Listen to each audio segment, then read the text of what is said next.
Yes, hi, my name is Simon. I can moderate this panel about innovations, challenges, and solutions in Ethereum infrastructure or in infrastructure, Web3 infrastructure in general. Maybe we can open it that much. Yeah, I would say like the best is we start with a round of introductions. And I would say we start with Brecht. So the question is like, please introduce yourself and tell us how you're, for the company you work for, and how that company is, or protocol, improving the infrastructure landscape of Web3. Yeah, so hi, I'm Brecht. So I work at Taiko, and at Taiko we're building a type 1 ZK VM. So we're trying to make a ZK rollup that is as close as possible to Ethereum. And so we are, a type 1, so the goal is for developers and users to have like their existing, their environment that they are already like comfortable with, and for also like security purposes that the developers kind of like can depend on like this knowledge of like how Ethereum currently works, and use that to also build applications on that too. The other thing is that Ethereum, like Taiko, is also like a base rollup. So we do not have like a centralized sequencer. So we also have like the liveness and security properties that come with like Ethereum.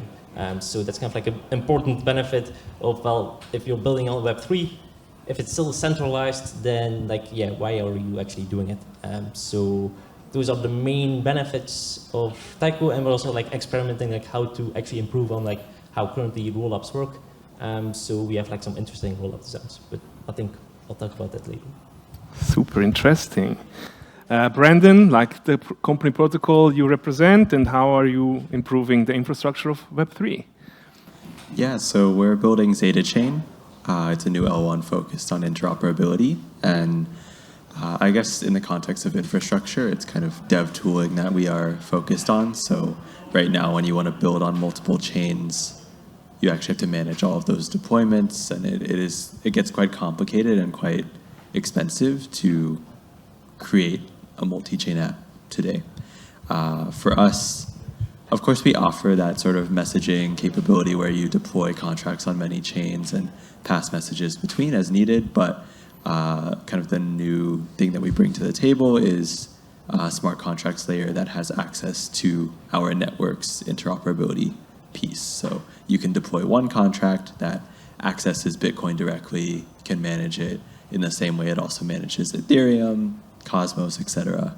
So on the inbound and outbound, that's just simple transfers. So it minimizes the connected chain gas that you're paying, and then also you're basically just deploying on a single chain, as if all assets were on one chain. So that's kind of what we're doing. Super cool. That's very cool. Nebojsa, who are you representing? A company this time, and how do you improve Web3 infrastructure?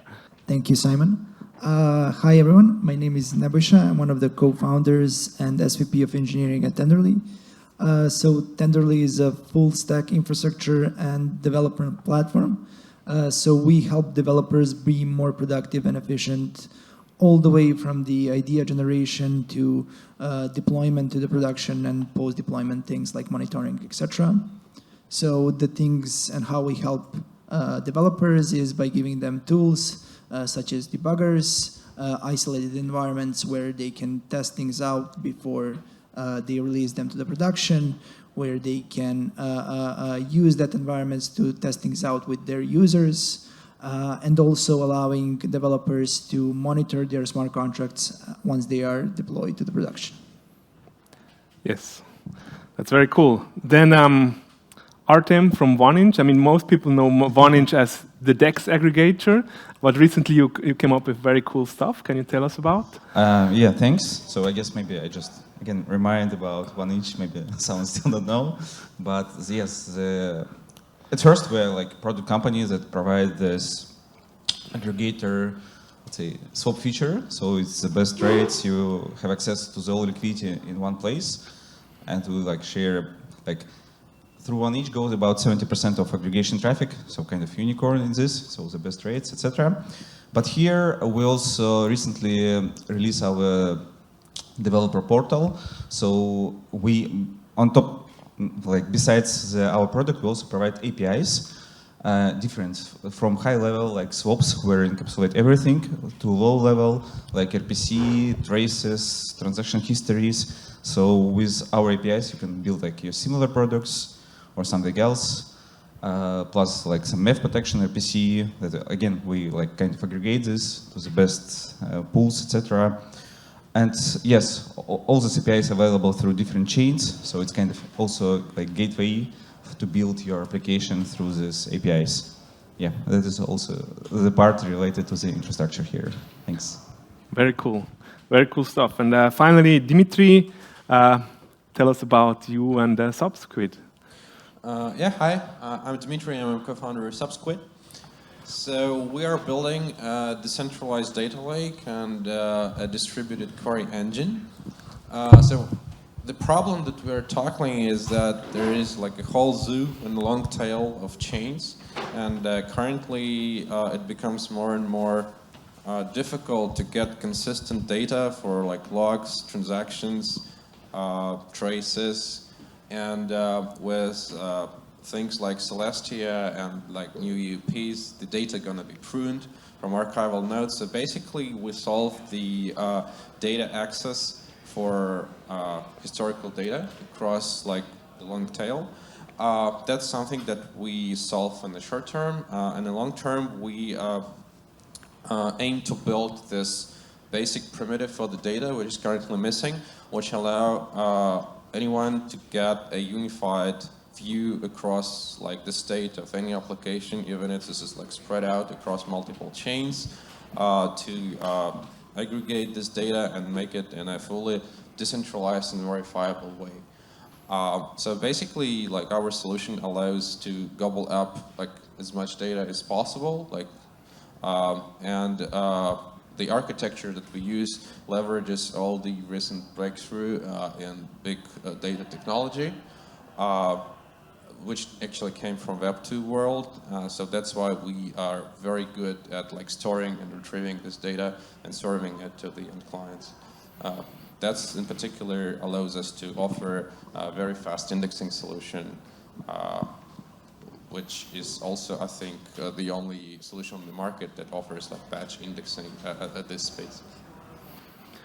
Nice, thank you so much. That's very interesting. So I think for the ones that were, who was in the panel before already? I was only there at the end, but they closed with that question that I really like. Like there's a saying that we currently focus too much on infrastructure in Web3, like everybody makes infrastructure, but like the real end user applications are not there. Actually, since we have Artem here on the panel, which had made kind of this switch from being an end user product, 1inch that everybody loves and uses, to also becoming now an infrastructure provider. What's your opinion on that? Do you think we have too much infrastructure, or why did you think you need to go into the infrastructure direction too? Interesting things, interesting question. Basically, I don't think that like there is all focus now on the infrastructure. In the way we like share the APIs, it's not about we really need to build this. It's about we already have it. We just want to share to the to the community, so they build a product for the users. And I would say, I feel like quite opposite, that at this moment, right, we already built like, I don't know, ZK layer 2 solutions. We have all kind of APIs that Tenderly is perfect, like give perfect user experience for the developer. And also like the aggregation, indexing, like I feel like you can find almost all kind of APIs already on chain. Yes, still like they need to be more robust, but I feel like, how to say, there is more talks about end user now, like account abstraction, how to acquire more user with this, let's say, Google authorization to generate your private keys. So it's a lot of, let's say, discussions. Yesterday I was on abstraction panel, abstraction account things. Plus the other thing is intents, also like hot topic here in Istanbul. Intents, again, is kind of a generalization of the, let's say, limit orders, whatever user intents for the end user. And I feel like maybe a bit opposite. Now focus on the end user application, not only infrastructure. In infrastructure, we now try to build it more and more robust and like yes, I feel like it was a lot of focus maybe 2 years ago, 3 years ago, we was focused here, and now we switch opposite to the end user in our products. Everyone try to build something to acquire more and more people, to get more adoption. It is like how I feel here, this one. Okay, that's super interesting. Yeah, well, maybe Dima, we talked about this initially. Like for Subsquid, there is this like data indexing already was a thing. So what was for you then that you think like, okay, that's really missing. This is a problem that we need to solve. Yeah, to be honest, I think we do have quite a few applications which generate a lot of data, in particular social apps like Firecaster or like Lance protocol.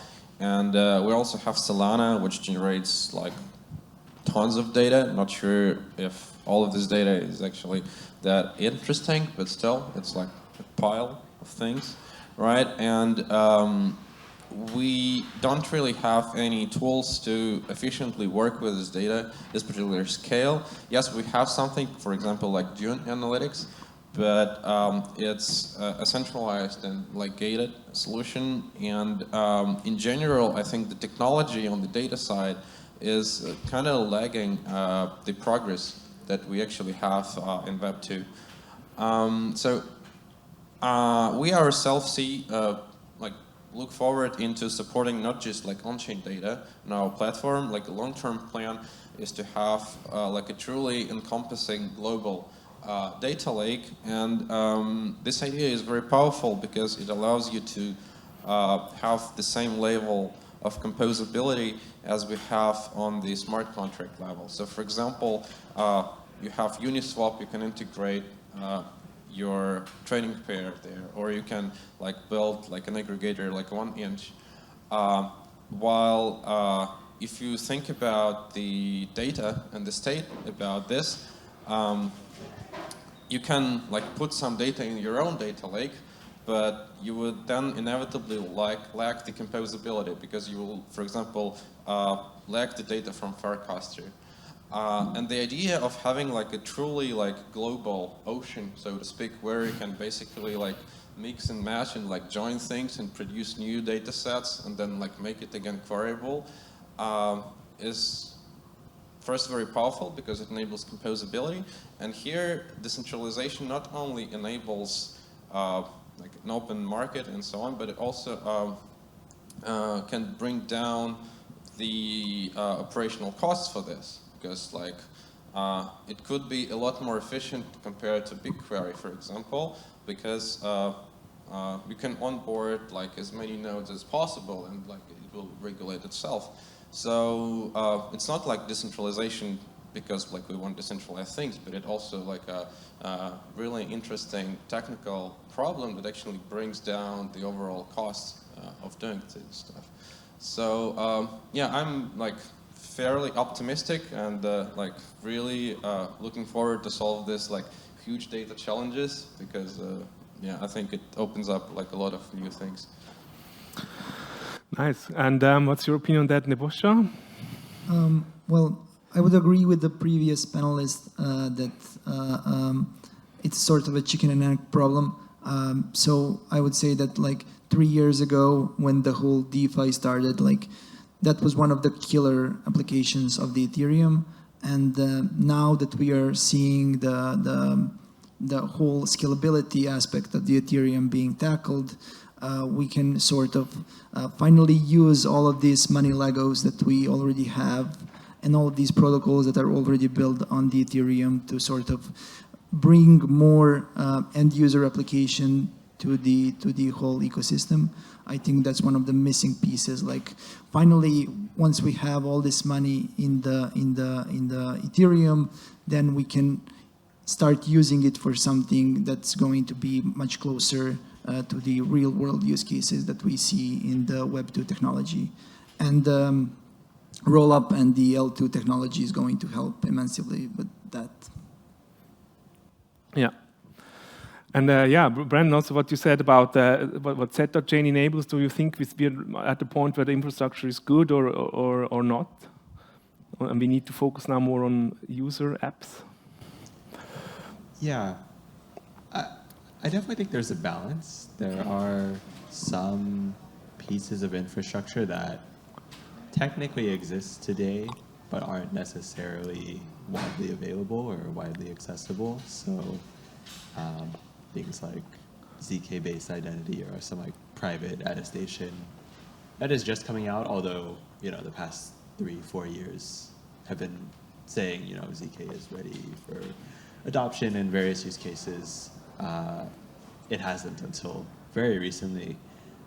So yeah, I guess in summary, there are, I think what people are doing with account abstraction, ZK, also like data availability and like data lake type of things where you can build a lot more accessible applications. They're all like meaningful infrastructure building blocks that I would actually like, I mean, I agree, like we're building a bunch of hammers without necessarily a nail, like a use case, but I would say like thinking as we are building apps with our ecosystem, a lot of people run into hurdles pretty early on when they're trying to ideate, oh, how do we build a social network or like a social app?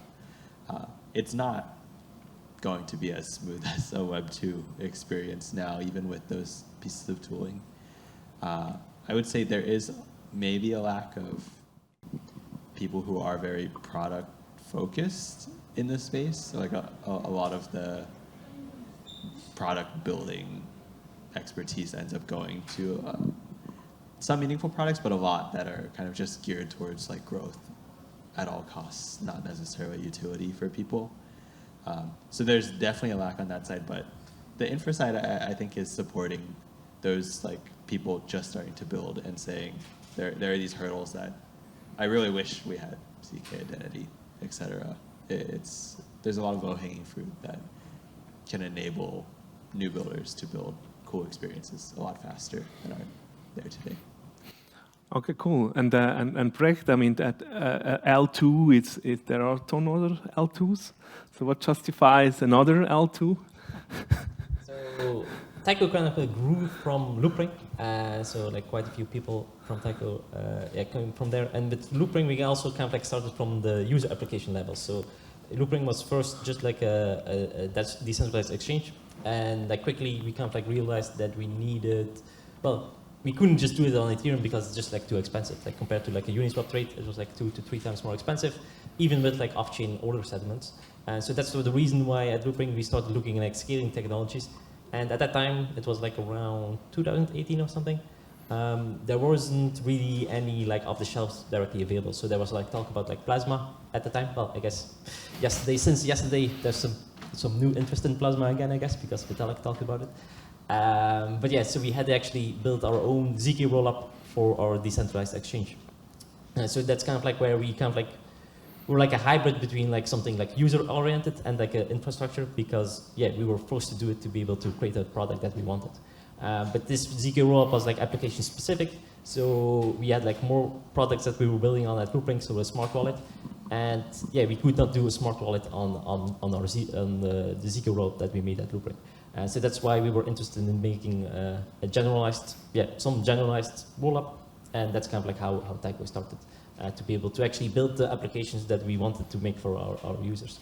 And I guess that's kind of like the place where we are in. Like we're still trying to like improve the experience for users, but yeah, kind of like move the way towards the infrastructure because we think there's still a lot of work to do. Although we came from like a far place already, so yeah, trying to keep improving on it. I think that's actually a beautiful journey, right? So you start with actual user problem, and then you realize like the underlying infrastructure is not ready yet, and then you shift your focus down in order to fix that, and then later on you build your original vision. But I like that a lot. So I think you had Brandon, you had quickly touched on like the ZK identities. That they were enabled for a while now and are coming. So the question is like, what do you think is the biggest breakthrough in the recent years that now starts to unfold, being around? And yeah, what is that? And can you explain more about it? Yeah, I mean, biggest breakthrough, I guess, for Ethereum dApp building infrastructure, to me, is probably account abstraction. It's like low-hanging fruit in retrospect, but it does change a lot of things for builders and companies trying to make a nice experience for end users. Regarding the ZK identity and like attestation tooling, yeah, I guess like technically we have had the capability of doing something or having like a prover on chain or something like that. But yeah, I guess the people bringing it to market now, I guess like ZK.me, we've talked to recently about doing ZK identity, where you can kind of like embed KYC, certain personal information in on-chain, fairly affordable way, so people can act in a dApp, and a dApp can like kind of know that you are a real person in some way without any off-chain pieces. That is really cool, and I guess it was just a matter of bringing those kind of more theoretical implementations to production that take a while. And then same thing for the sort of attestation idea. I think people have had a number of ways of approaching that to date. But with like EAS and Coinbase's thing recently, like, it's a cool application of, there's probably a couple of years of development work. Nebojsa, what's your biggest, what's the breakthrough that you're most excited about in the last years? So we mentioned that like we're not seeing that many products in the Web3 space. So I would definitely say something in the area of enabling developers to be more productive. So having better experience in building applications. So having environments that have better user experience than just the raw local nodes, which can extensively help them feel more secure when they are developing, which can help them simulate various use cases, tests before going to production. It can also allow them to test new features before releasing them fully. So dry run, having some staging environments, canary environments where they can test things out. Also, I would say like comparing to 5 years ago, there weren't any infrastructure providers, maybe except Fura and a couple of more others. So, and most of the people were relying on like doing themselves something that they need for their applications. And slowly over the past few years that has started to shift, like people have started relying more on these software as a service company, which are usually more performant, more reliable, offer better scalability, which I think is a great sign of our whole ecosystem becoming more mature. Yes, and Brecht, what's your journey was pretty interesting. So, what is the breakthrough in the last 3 to 5 years that really excites you right now? Yeah, well, I'm a ZK person, so this might not be so surprising, or like maybe a cop out in some way. But well, I guess like in general, like these verifiable computation. So it could be like ZK, but also like the rise of like TE environments like SGX to kind of like do something that can do like a lot of work, and then you can actually verify it in like a short amount of time. And I think that's like super important for like well, obviously like ZK EVMs, but also for like bridges and these kind of like things that do need like a low latency and like very efficient like verification time to like work actually. So for like also like for the user experience, if you want to bridge something, you don't have to wait like 7 days and things like that. That kind of like solved it. And also like just in general, if you want to like really scale blockchain, you kind of like need like verifiable computation in some way, so ZK, to make it actually work. Because if you have like thousands of rollups, like who watches those thousands of rollups, right? So you can depend on like fraud proofs, but who actually does that? So the only reasonable way or like future-proof way is to use ZK for that. So it kind of like solves a lot of things. Cool. Okay, ZK all the way, huh? Would you agree, Artem? Is ZK the most important breakthrough? Yes, definitely. Because like prior to 1inch, I also did some ZK stuff. Also like the Plasma stuff, than privacy stuff. So for me, let's say, to see a working general purpose layer 2 like ZK-Sync era, this stuff is kind of not miracle, but I see it's, wow, it's just, I mean, blow my mind how it works, because I just know how many challenges, compilers, snarks was solved for this time. So for me, it's like, wow, just wow. It's, but I just want to add, we're not only about this cryptography and ZK-Snark. It's just a lot of work that you don't see like everyday life. Because you asked about five years ago, right? And I tried to remember, 5 years ago, it was like how EtherScan was look like. So now, like balances, transaction, I don't know, like almost portfolio API you can see now in the EtherScan. You show everything. Also, you can connect wallet to EtherScan. I mean, it's amazing. Also, the Tenderly tool, like before, localhost traces just, console. How to say, it's like, day-to-day job, day-to-day projects that was just 5 years ago was not in the place. Also, back to the day, I don't remember that it was like 100 of, Ethereum forks. Now, in one each, we have about 8 Ethereum network compatible. Some of them ZK, some of them are optimistic rollups. So many chains happened, they're working. So like the developer experience, I would say, is much, much better. Also infrastructure. I remember maybe 5 years ago in Fura, you can run your own node, and now like you have gateways, you now have Geth, Rust node, Nethermind. So you have like, I don't know, variety of infrastructure providers. So besides of like say breakthrough, research, cryptography, and ZK stuff, we have so many, just hard working, how to say, invisible, because you don't just feel it because it's not a breakthrough, but it was so much work was done for 5 years, and it's completely different when it's like back to 2017, 18. It was just, try to build on your table from tape, etc., something working, and now, like, it's like, the developer experience is very similar if you go to a regular job and work with C#, Java. So it's like sounds like enterprise now. That is like, I would say, from hackathon style. For a year we kind of step into kind of enterprise era in the blockchain stuff. That is like my also what I feel here. So I hear the ecosystem and the tooling matured in the 5 years. Yeah, tooling, nodes, networks, whatever. Yeah, so everything. Would you agree on that, Dmitry? Is this the biggest? Yeah, definitely ZK. I think it is very compelling that 5 years ago we just like had research papers, and you read and you just like realize from the abstract that okay, this is really just like about theoretical possibility of doing this. But now we actually have SDKs that allows you to compile your own circuits. It actually works. I mean, you can deploy it in production.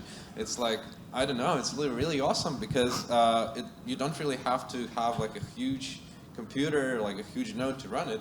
So like being able to productize ZK is like a really major breakthrough. Not only because we have ZK things, but like in general, we have right now KYC applications, like general applications for like proving some statements.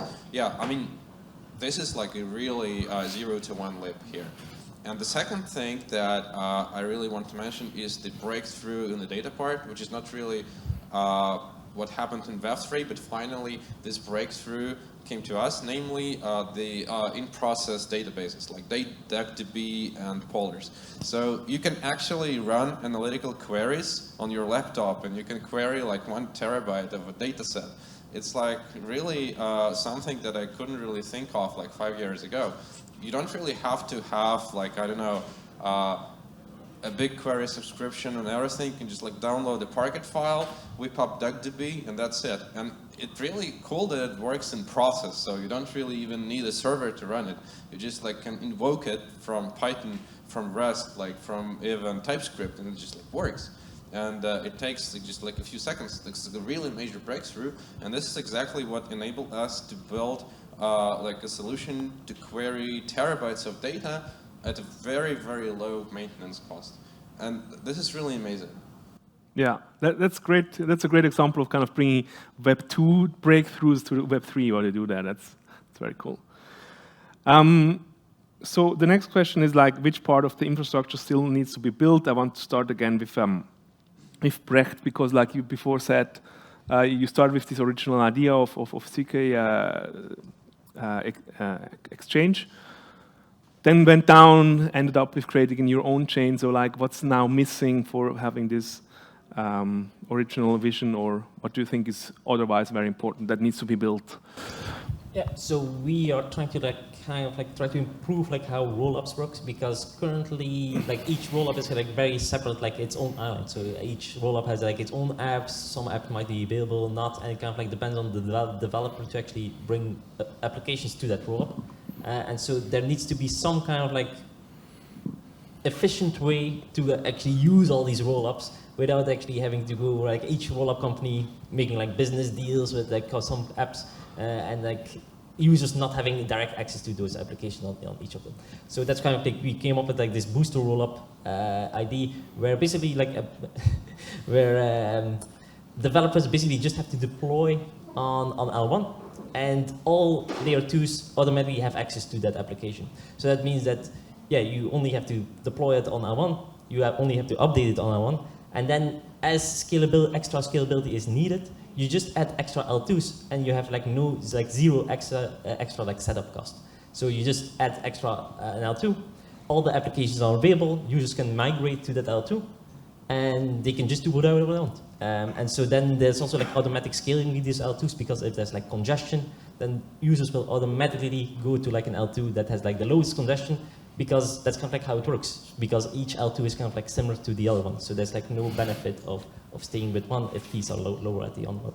So that's kind of like, yeah, we call it like booster rollups. We're working on it, and we think it's kind of like a great idea. It also like helps solve like the interoperability problem, because now you have to like use bridges between those L2s, and they mostly go to like this wrapped contract, and if that wrapped contract is like, yeah, like it contains a bug or something, then they get the bridge, all bridge funds are like lost. So using this concept, like each application is its own like, yeah, multi-rollup application, so they can also like use this parallelism of all these L2s in the way that makes sense for them. They can also opt into like the ZK coprocessor mode, so you don't have to have like a chain to do all the applications. If something can be done like statelessly, you can use our ZK VM to do all those operations, and then just write some data back to the L1 or L2 or whatever you want to use it for. So I think like this kind of like setup really improves the ecosystem, because now like it is, well, some people don't call it like fragmented, but it's kind of like pretty fragmented because there's like limited options available on each L2, and this kind of system would solve that. Would that also solve the liquidity fragmentation problem? So that depends on like the application. So for example, Uniswap would be available on all L2s, but maybe there would be like one L2 that contains most of the liquidity for like a single pool. But it kind of like depends on like where all that liquidity is. Like it could be on any of the L2s. So it can be, yeah, it's kind of like depends on the application. So some applications can be like fully parallelizable. Some applications might still have like a sequential thing. So it kind of like depends on what works for that application. Cool. That's very cool. Bren, what do you think needs to be built? Yeah, I mean, top of mind for me is probably tooling around Bitcoin ecosystem.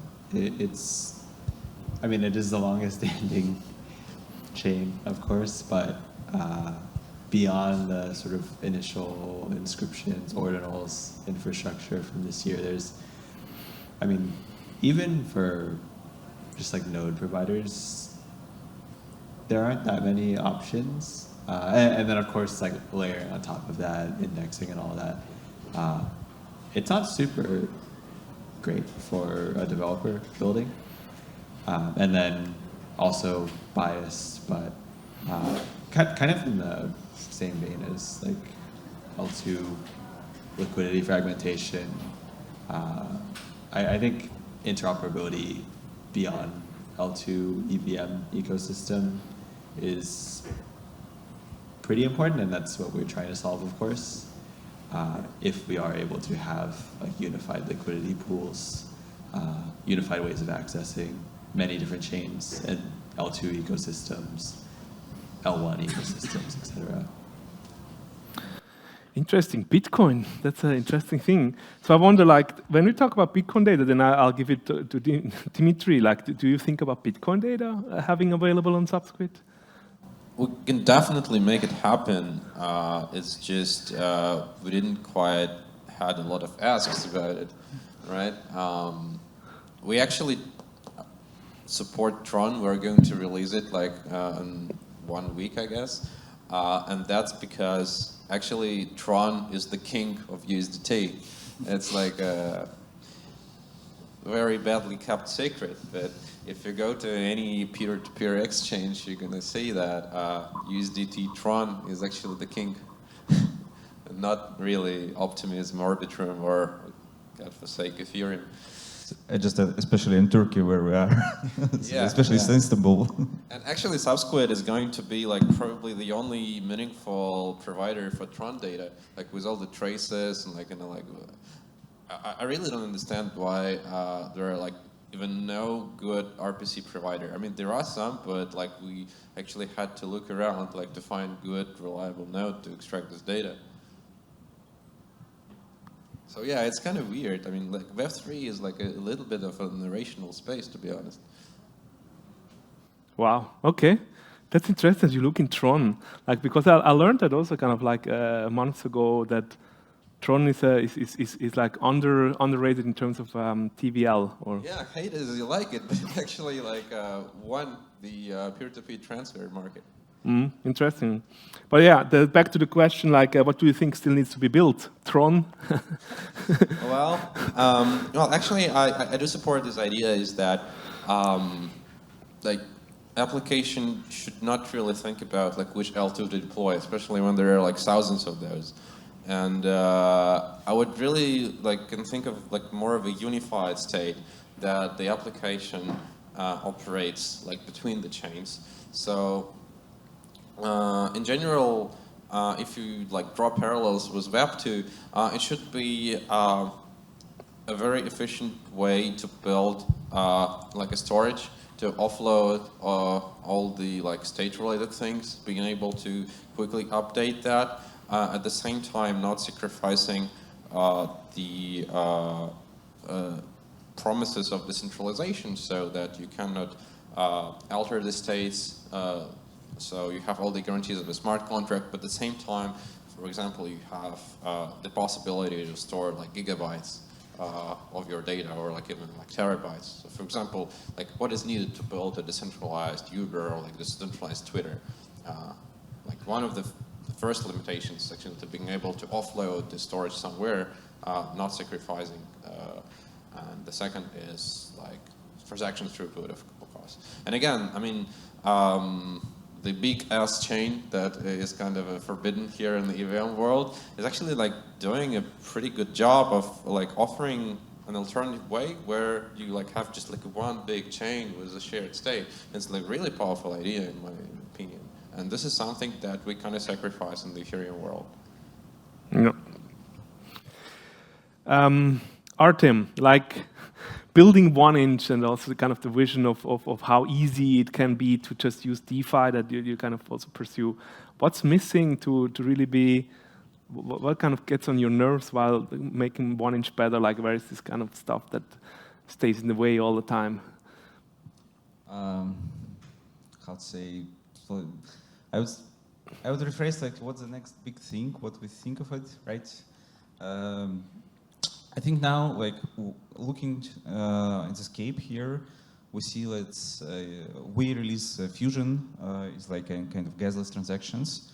Also, there is Uniswap X, CoSwap, but all of these things, at the end, it's kind of intense. There is also a separate section of what is instant in Ethereum. It's also in Paradigm, very nice articles. Like basically, like instead of placing the order, like limit order for sell, people can express, I want to sell, and then execute, or I want just a transfer, and someone else would transfer their funds from, let's say, this executor wallet. So what is like on my radar right now, the next thing is like this EIPs for intents, kind of generalization of this stuff. So we would have more interoperability between different protocols, projects, liquidity access, and even I think also that might solve the problem with bridging stuff. So let's say cross-chain swaps also through the intents, and this for this we also need again additional infrastructure for executors, for parsing, for understanding, and then to show these pretty nice things on Etherscan. So I think in short answer is intense, but there is a lot of things to describe here. Yeah, intents are a super interesting topic. I like it a lot too. Nebojsa, what is for you important to build? Well, similarly to Artem, we also look what's missing, and therefore we determine what's in front of us, what we want to do. So we are the infrastructure provider. We cater the developer needs, who are the ones bringing millions to the blockchain. And what we want to achieve is we want to achieve the adoption of the blockchain. And with the scalability, with the rollups, with the L2s, with the ZK EVM, we can finally achieve that scalability. We can finally think about some of the products and some of the ideas we had in 2015, 16, 17 that just weren't feasible at the time due to the limitations of the blockchain throughput, due to the gas fees, etc. And one thing to help those developers is they need the tooling. So there's going to be, we see so many layer 2 solutions with their own EVM or VMs. So definitely what's in front of us is building our tooling, bringing our tooling to all of those networks, all of those chains, because we want to support the next batch of developers that are going to bring more users to our ecosystem. Nice. I like that. I like that mission. I think we are almost at time, but I want to open up for you in the audience to also ask some questions at this super smart group of panelists. Bring spicy ones. Anybody? It was a long day, I see. All right, then I think we can have quick closing thoughts of everybody here on the panel. I don't know, it's up to you what you want to say as a last, so that I'm not having the last word. Let's start with Dmitry. Developers, where are you? We need developers, I think. More developers. Nice. Artem, more developers. No, okay, we're already kind of full of developers at 1inch here, but we need to build intents, we're intense. You need traders. Traders, where are you? Also, we're good. Yes, more volumes, more. Okay, chains also. Is it enough already to integrate? Let's do interoperability. Intents is the key thing here from you. Thanks. Nebojsa? Yeah, a good question. So what I would say is that maybe we don't need to worry. We should also worry about interoperability, but we should also experiment. There are multiple things that are going around right now with the L2s, all of the ZK stuff. Right now, I think we should experiment.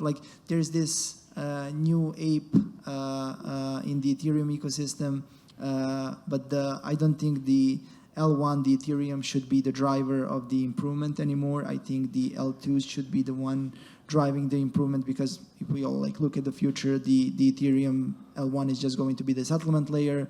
So I think that we should really try to improve things on this low level so that we can enable new applications on the blockchain. Brandon, closing thoughts? Bitcoin. Nice. I think more developers, please, more product people. I think more experimentation, definitely. I think a lot of builders tend towards building what already works, not necessarily trying something that is super greenfield. So more of that, and there's a bunch of cool infrastructure you can build a lot faster with now and do more rapid iterations, which were not as possible before. So pretty excited. Nice. Brecht, more ZK?